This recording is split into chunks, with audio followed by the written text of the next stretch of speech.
अस्सलाम वालेकुम dear students. आज हम डिस्कस करेंगे जो रिमेनिंग पार्ट्स ऑफ स्पीच बचे थे। पॉइंट नंबर है 13।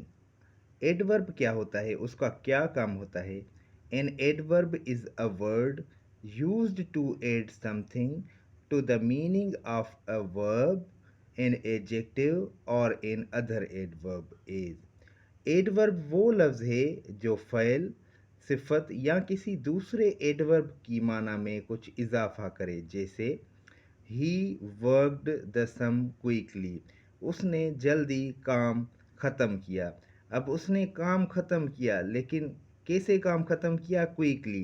क्विकली हमें बता रहा है कि उसने वर्कड कैसे किया, यानी कि ये वर्ब के बारे में कुछ इन्फॉर्मेशन दे रहा है, इसलिए ये एडवर्ब होगा। Number two, this flower is very beautiful, ये फूल बहुत खूबसूरत है। अब देखें, दिस फ्लावर इज़ ब्यूटीफुल, ये जो फ्लावर है वो ब्यूटीफुल है, लेकिन how much beautiful? Very beautiful. ये जो वेरी है ये एडजेक्टिव को क्वालिफाई कर रहा है, इसलिए जो एडजेक्टिव को क्वालिफाई करे वो भी एडवर्ब होता है। She pronounced the word quite correctly, उसने लफ्ज़ बिल्कुल दुरुस्त अदा किया। अब देखें यहाँ पे दो एडवर्ब्स हैं, पहले है करेक्टली और दूसरा है क्वाइट। अब देखें, शी प्रोनाउंस द वर्ड, उसने वर्ड अदा किया। कैसे अदा किया? करेक्टली। कितना करेक्टली अदा किया? Quite correctly.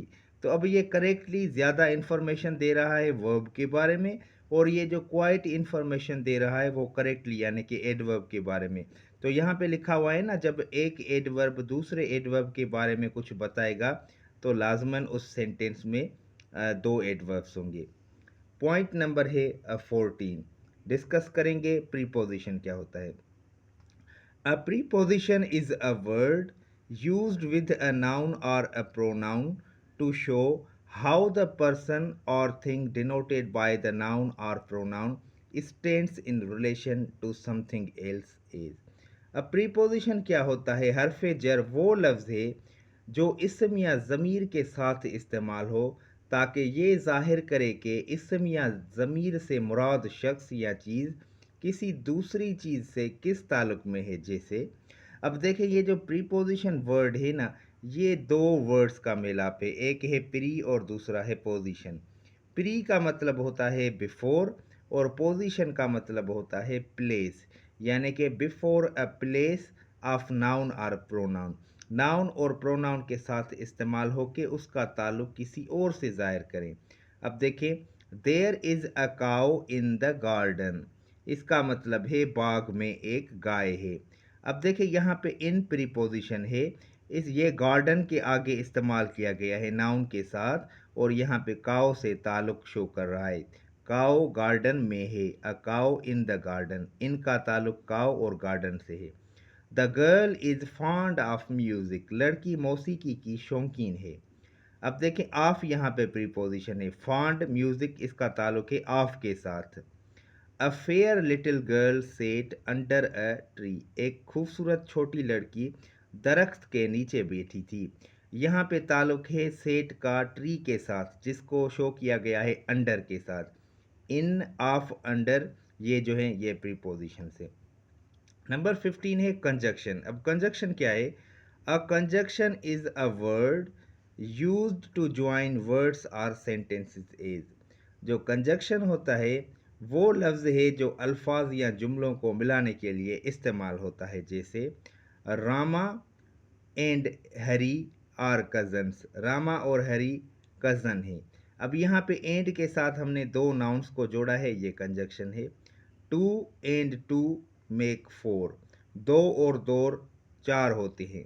अब यहाँ पे देखें, टू टू को हमने एंड के साथ मिलाया है, ये कंजक्शन है। I ran fast but missed the train, मैं तेज़ी से भागा लेकिन ट्रेन छूट गई। अब यहाँ पे देखिए, एक सेंटेंस है आई रेन फास्ट, दूसरा है मिस्ड द ट्रेन, इसको हमने कनेक्ट किया है बट के साथ, तो ये कंजक्शन है। लास्ट में है interjection, point number 16। An interjection is a word which expresses some sudden feeling is. जो इंटरजेक्शन होता है वो अचानक जज्बात ज़ाहिर करता है। अब देखिए, दो एग्जाम्पल से। Hurrah, we have won the game, वाह हम खेल जीत गए। अब यहाँ पे देखें, ये जो है हुर्रा, ये हमने इस्तेमाल किया है खुशी के जज्बात को ज़ाहिर करने के लिए। अलस, शी इज़ डेड, अफसोस वो मर गई। अब यहाँ पे एक एहसास है, किसी के मर जाने के बाद दुख का एहसास होता है, तो हुर्रा और अलस ये दोनों जो है वो इंटरजेक्शन है। अब हमने 8 पार्ट्स ऑफ स्पीच की डेफिनेशन, सिंपल डेफिनेशन और उनके एग्जांपल्स को स्टडी किया है। आगे के लेक्चर में हम पार्ट्स ऑफ स्पीच के बारे में कुछ मज़ीद पढ़ेंगे।